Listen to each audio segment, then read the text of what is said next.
Well, a big win in his first ever UFC main event. Steve Garcia. Steve, how we doing, man? Doing good, man. Thanks for having me on the show. Appreciate it. Of course, man. Thanks for joining us. I see the eye is healed now, but it looks like you got something on your wrist. What's going on? Oh yeah, man. It's a little thing they put on me a few days ago. It's better than handcuffs. You know what I mean? So it's Can good you though. are you able to say though broken or Yeah, no, I got a small fracture in my. Well, actually, it's just broken. There's like a piece broken off my wrist, but I'm good, bro. We chilling. It's just a couple weeks. It should be fine. good stuff, good stuff. So glad to hear it's not going to be holding you out for a very long time. And I assume that happened in the fight, yeah. Yeah, we can say that. I mean, I guess that's part of the game, man. But walk me through this win. Dominant to say the least. Were you expecting such a dominant performance? I always expect. I have like high expectations of myself. So like how I performed is how I expect. But the fight itself, it was a little unexpected, I guess you could say for sure.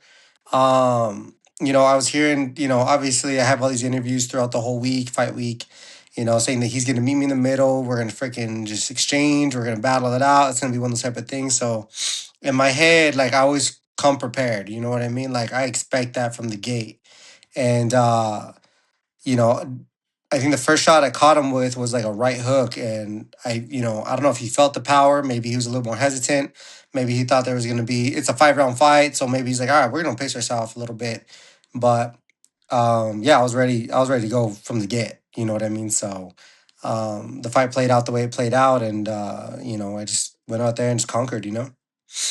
And an unfortunate part of your card was not involving you, but it was obviously the whole betting scandal, which I've heard people ask you about. So I'm not going to beat a dead horse here, but I have been seeing fans be like, "Dude, Onama took a dive, blah blah blah." Can you discount that? Is that complete BS? Yeah, bro. I mean, I had a black eye. I have a cut on my eye, and it was, Got a broken arm too, yeah, so yeah, exactly. Like I mean, if you can speculate all you want, believe in all the conspiracies you think that are out there, but I mean, he was talking pretty highly about what he was going to do to me, and so I don't think that you would take a dive and talk that much trash, and not necessarily like he was talking trash. He was just talking about what about the plan is to do to me. You know what I mean? So, like I said, I have a lot of respect for him and his coaches and stuff like that. But I wouldn't expect that to be the case. Just like hype up this big old thing and then just take a dive. Like I don't think that would be. I don't know. That's my personal opinion. But I come to fight, come to war. For a battle. So, yeah, dude. It just is what it is. Maybe I was just a better fighter. I don't know. I mean that's my take, at least on the night there, with the big Yeah. win. But with like this, just my last question about the betting stuff, and we'll move on. But like with the Bulgarian and obviously Minner a few years ago, like does this stuff come as a surprise to you, or is there a party that's like, of course, people are going to be sneaky? I think that to think that it could never happen is kind of naive. Sure. That's probably what I'll say about it. But it's not good for anybody. You know what I mean? I know the UFC's very very strict about that stuff, which they should be. I can understand that. You know what I mean? You're not trying to piss people off. You try to make this as fair game as possible. You don't want to develop this reputation that boxing got. Way back when. It's probably still happening to this day. But yeah, man, nobody wants to be cheated out on anything or fair play or unfair play, I should say. So, yeah, man, I think that this whole entire thing sucks. You know what I mean for everybody involved. I don't really take too much offense to it because I come to fight every single time. Yeah. I could care less if someone tried to take a dive or was trying to take me out. It doesn't matter. Like I go in there prepared and it is what it is. But I do feel for like people that are like around that are almost like guilty by association. That's probably sucks because there's probably people that are drugged into it that have no idea what's going on. So I feel for those guys, but at the end of the day, there's nothing else you can really like do about it, right? So they got to investigate. They got to get to the bottom of it. What's the truth? So I hope they get it all figured out. It'll come out. It'll be a while. The FBI takes their time, but that's because they do it diligently. So Sure. we'll get answers eventually. But more importantly, in my opinion, was your big call out after the fight. calling out Max Holloway. I've been seeing you talk about it this week. My real question, and it's based off of some fan, I don't know if criticism is the right word, but you know where I'm getting at. People are saying, well, Max is a lightweight now. I don't Mhm. know if it makes sense to have a featherweight BMF title. What are your thoughts on that? Who says anything about a featherweight BMF title? No, I never said not one thing So about you'd a do a featherweight. catch weight or something. I'll go up to 55. That's his belt. I will go meet him and fight him at his weight. That's what he did with. I think he took it from Gaethje. Yep. That's exactly what he did with Gaethje. You know, I can understand why I can put more, more fights in to continue to um, make a harder argument. You know what I mean? But I literally, out of 7 fights, I've knocked out the last 6. I have 7 total in the UFC, 8 if you want to include the contender series. So I'm trying to make myself a solid case. You know what I mean? It's not like I'm, barely squeaking by and I'm calling out for something crazy. You know what I mean? I think it's kind of ridiculous. Everybody's like, even Max is like, bro, I'm not at that weight anymore. I was like, I didn't ask you to come down back to 45. I'll meet you. I'm the challenger. I'm challenging you for your title, for your belt. So I hope we can clarify that. Max don't have to change a thing. You know what I mean? I think I'm the better boxer. I like to think that. The only way you can really figure that out is if me and him are in a cage and we're, toe to toe, and we're seeing who's the better boxer, right? So that would be my case. Nobody needs to get the pennies in a bunch, bro. Like, trust me, I will go up and I will fight him. That's BMF mentality right there, my man. Thank I you. love it. I love it. Yeah. And if you go up to lightweight and fight Max, like, is that a move that you would consider just in your career in general, or just for that fight, you're cool at featherweight otherwise? I mean, I think honestly fighting at 55, I'll probably be the most strongest. I cut a lot of weight, but at the end of the day, like I don't know how much longer he's gonna keep fighting.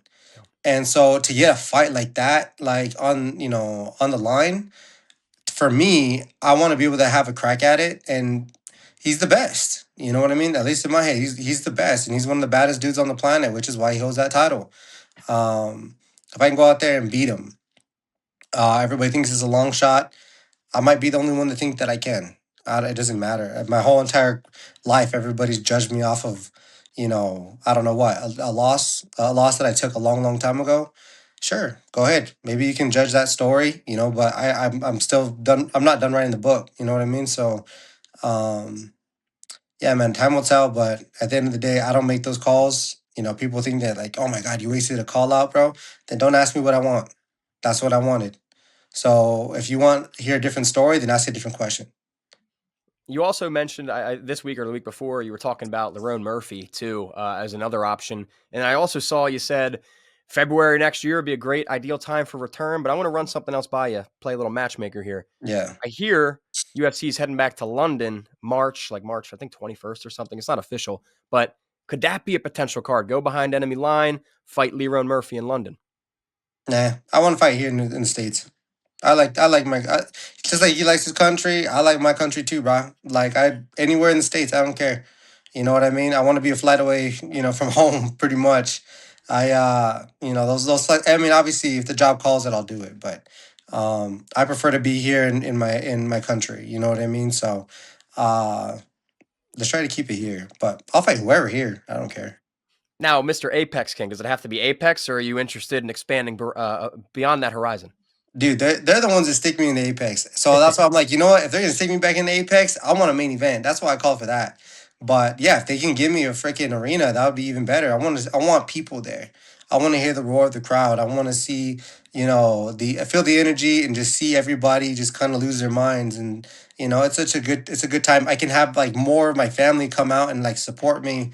I mean, dude, I carry a big. I mean, I'm Mexican, bro. Like, I freaking have like a swarm of people that will go. You know what I mean? So, yeah, dude, I would love to have an arena. I think that has to be next. You know what I mean? I just, like I said, I got comfortable at the Apex because that's where they keep putting me. So, I have everything I need there. My process of everything is pretty smoothly there, and I guess it just is what it is. I get paid the same. They don't change my pay for an arena. So, um, yeah, Vegas is probably the best place to fight too. So, but yes, let's go find some arenas, dude. Let's go start some drama around the way. Now, entertain me for a second too. Like, how set are you on either Holloway or Murphy? Like, would you entertain the other names in the top? I believe you're number 8, so the top 7 is Yusuf Salal, Arnold Allen, Aljamain Sterling, Lerone Murphy, Yair Rodriguez, Diego Lopez. I think I put Murphy twice, but you get my like. Are all those names people you would fight? Well, the real question is, who do you think they would put me to fight? Because I don't know if they'll put me. I might have to fight backwards again, and Maybe. that's what I don't like. I'm like, why? Every time I win, I keep having to fight backwards. You know what I mean? Like, it doesn't make sense. I finally got to the top 10, and now they don't want to. I don't know if they would want to put me someone ahead. So in my head, who would you want me to see? Because like in my head, everybody's game to me. I don't know. I'm not shying away from anybody. I like the Leron Murphy bit just because I kind of felt like he had a lot of momentum going into that next fight. Mm-hmm. Stylistically, it'd be probably be a little bit better. I mean, um, who else was up there? If Obviously, Loya is I see. You asked me.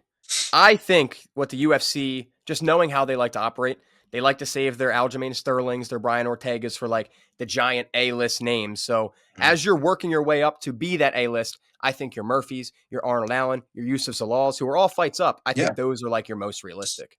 and I couldn't agree more. You know what I mean? But I think I mean, there's some rumors of like things that are kind of going down. I don't know for sure. So bro, like right now, I guess it's just a waiting game, and I'm kind of out of commission. I'm in a position where I can't. Like I'm kind of sidelined for a little bit. I still think February is a realistic timeline. So I don't know. I guess we have to wait and see a couple of these fights play through and see what they want to do and see what they want to match up. But at the end of the day, like I feel like I've had this mindset this whole time because I feel like this has been my life, but they've always just put anybody they could in front of me to almost like not necessarily lose, but to like challenge me and hopefully to see like if I'm battle tested or ready or if I could do whatever. And I'm like, bro, I mean, I've put them all away. You know what I mean? Cater's the only one I didn't pull away, and I almost did. I just a few minor errors, you know what I mean, in that third round. But if I had 5 rounds, I would have put him away. You know, so I think that I don't know. I think I can beat anybody. That's how I feel. And then talk to me about 2026. Obviously, you said you want to start it off February-ish, somewhere around there. But towards the end of the year, I guess one, like, what are your goals? And two, do you think it's realistic for you to be in that title picture by the end of next year?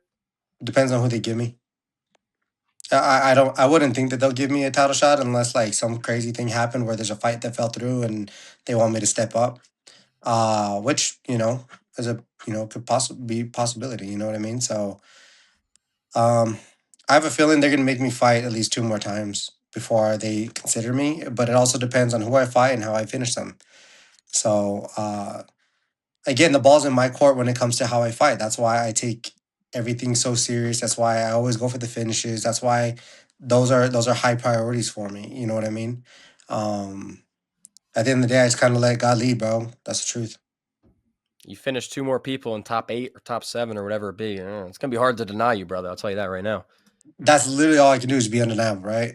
That's all I can do. Like people like, who's this kid? Who's this kid? Well, then you ain't watching, bro. You haven't For been real. watching. You haven't You don't watched. even need to watch long. Your highlights are pretty quick. Yeah, they're pretty quick. They seem entertaining. I get a lot of good, what do you call it, compliments about it. You know what I mean? But I don't know why. I just don't get the flowers, which is fine. I don't need flowers, bro. I need that paycheck. So let's just keep freaking going out there, knocking these guys out, and get these bonuses. Love it, bro. Love it. And just because we're talking about the title, I mean, if you were a matchmaker, who do you think would be next for Volkanovski? All right, that's a good question. So like for me, the ideal person, the person I think that deserves it the most is Evlov. Yeah. But I don't blame the UFC for not trying to give it to him because he's boring. Hmm. He doesn't finish anybody, but he's winning. So that's what I'm saying. I'm like, you want a winner, that's who you put against Volk. If you want somebody and you're unsure, then yeah, you could go with the Leron or you can go with Lopez. But I was like, Lopez already like he had a good win over Gene. But what I would do is I'd probably have like Murphy, probably Murphy and Diego, and then I would probably have like Evlov and what like Yair. That'd be a good one. Yeah.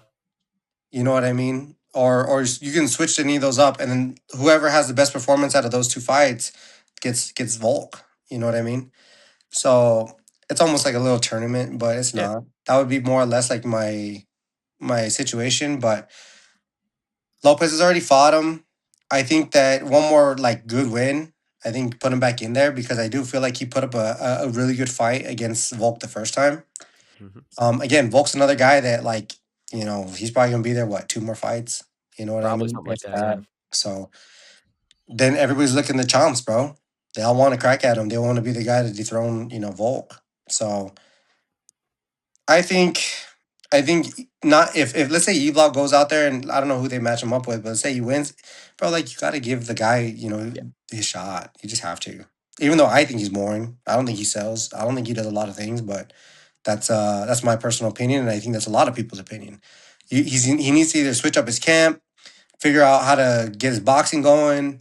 Maybe he needs to become a submission artist or something like that. But he needs to figure it out because the company, I don't think, is happy with him, and it's kind of showing. UFC likes their finishes, man. But Yeah. do you think Ivloyev could beat Volk or nah? That's a good question. Tough The fight. the Diego and Volk fight showed how I feel like Volk kind of lost the beat after he got knocked out. And I Fair. think everybody lost that. Everybody noticed that. I'm sorry. Everybody saw that and they're licking the chomps. You know what I mean? Um, maybe it's old age, maybe it was a knockout. I don't know. You can't take away the success that Volk has done, the champion he is. He came back, he lost it, you know what I mean, and got it right back. And that's something special in its own, you know what I mean? I think that one of us are gonna go out there and take him out. You know what I mean? Uh, So that's my opinion.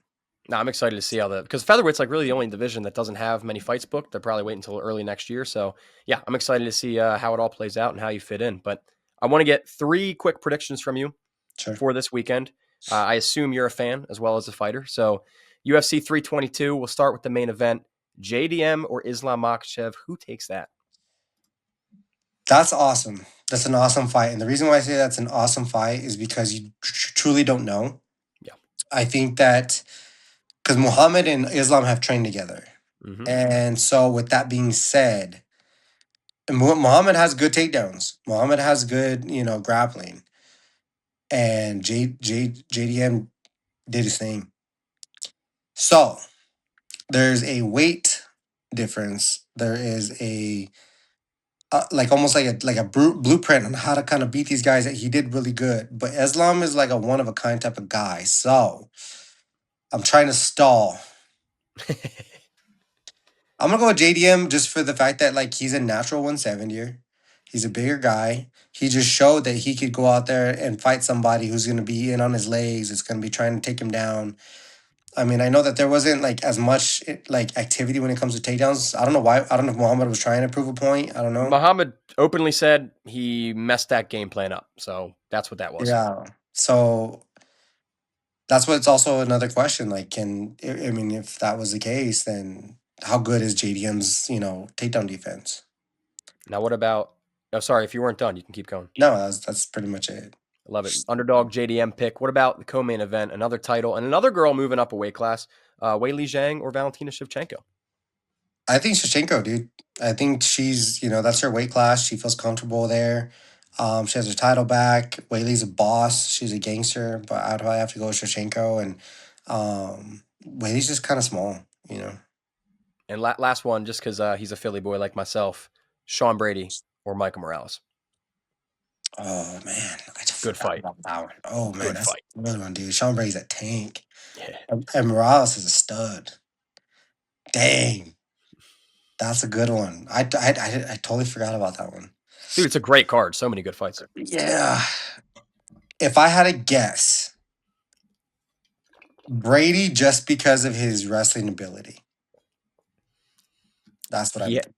he has everybody. I'm close to a lot of the Philly guys, and they all just it's a constant Sean Brady grappling praise. So Yeah. if he can get that game plan going, I tend to agree. And Steve, we're at like 15 to 20 minutes right now. Do you have like 2 or 3 more minutes? There's one more thing Yeah, I wanted bro. to do. If I'm not, I'm we'll I'm yours, bro. I'm chilling. my man. Well, this is fitting for you. I like to do a segment with fighters called Pound for Pound Best. Mix it up depending on who they are. For you, I figure we're going to do Pound for Pound Best, or I guess pound for pound baddest motherfucker in the UFC. All right. So I'm going to give So, you two names. You okay. tell me who's badder, and then they move on to the next name. Okay. You can just give me a one word answer. You can give me a little breakdown, whatever you want to do. Does that make sense? Yeah.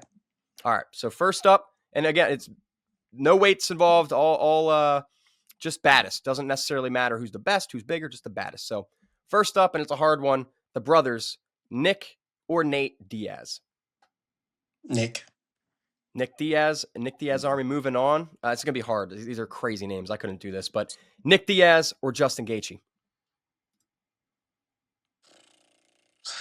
Baddest dudes, huh? Baddest dudes. Nick. Nick Diaz moving on past Gaethje. Can he take out Tony Ferguson? Prime. This is all prime, by the way. Prime. Damn. Tony Ferguson. Love it. Tony Ferguson moving on. And what about Tony versus our current BMF, Max Holloway? Tony Ferguson. Ooh, okay. Tony moving past Max. What about Tony or Robbie Ruthless Lawler? Robbie Lawler. Robbie Lawler taking out T. Ferg. Can Robbie Lawler also take out Dustin Poirier? Yeah. All right, Robbie Lawler moving on even further. This is a legend, I'm going to say. Robbie Lawler, well, so is Robbie, but Robbie Lawler or Chuck Liddell? Yeesh. Oh, man. In their prime, right? Yeah, all these guys are prime. In their prime. Chuck. The Iceman takes it away from Robbie. And this is my Philly bias. What about Chuck Liddell or Eddie Alvarez? Oh, Eddie. Good old Eddie. In their prime. Chuck Liddell. Iceman moving on to the finals. My last name, someone you might recognize, Chuck Liddell or Steve Garcia? In their prime, huh? In their prime. Steve Garcia. Hey, Steve Garcia, your pound for pound baddest motherfucker in the UFC. I love it. Why not? Why not? Hopefully we get to see an actual BMF fight soon, my man. I think that would be awesome. The fans would love it. Steve, thank you very much for the time. Before I get you out of here, anything you want to say to all your fans? Love you guys. You know, I to your following, to the crowd that likes you guys and continues to support you guys. Thank you for supporting him. Thank you for bringing me on. Thanks for having me. You know, if you're not a fan, hopefully I'll win you over at some point. I'm gonna just keep doing my thing, guys, and God is good. And shout out to everybody that is the underdog and just striving to be great. How about that?